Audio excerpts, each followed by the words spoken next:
কার পরিবর্তন কখন হবে, কার কথাই বদলাবে, কখন বদলাবে কেউ জানে না। জানে কে? আল্লাহ। হয়তো তার কাছে এক কথা দিলে লাগছে যে হায় আসলে আমার জীবন এমন ঘৃণ্য জীবন। ফুজাইল ইবনে ইয়াজ রাহমাতুল্লাহ আলাই, রাত্রি গভীরে উনি বড় ডাকাত সর্দার ছিলেন।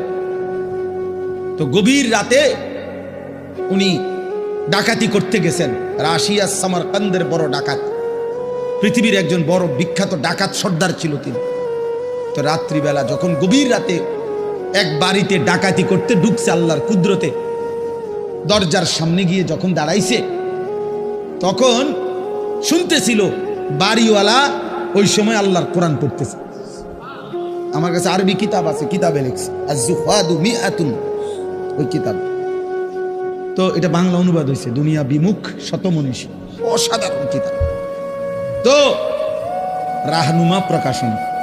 তাই উনি দরজায় দাঁড়াইয়া শুনতেছে যে বাড়িওয়ালা ভিতর থেকে ওই ঘরের বুড়া মিয়া আল্লাহর কোরআন পড়তেছে। আলাম ইয়ানি লিল্লাযীনা আমানু আন তাখশা কুলুবুহুম লিযিকরিল্লাহ।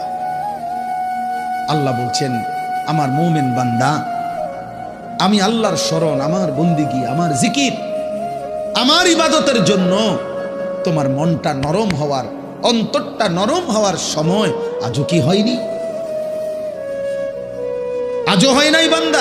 আর কোনদিন আমাকে সেজদা দিবা না?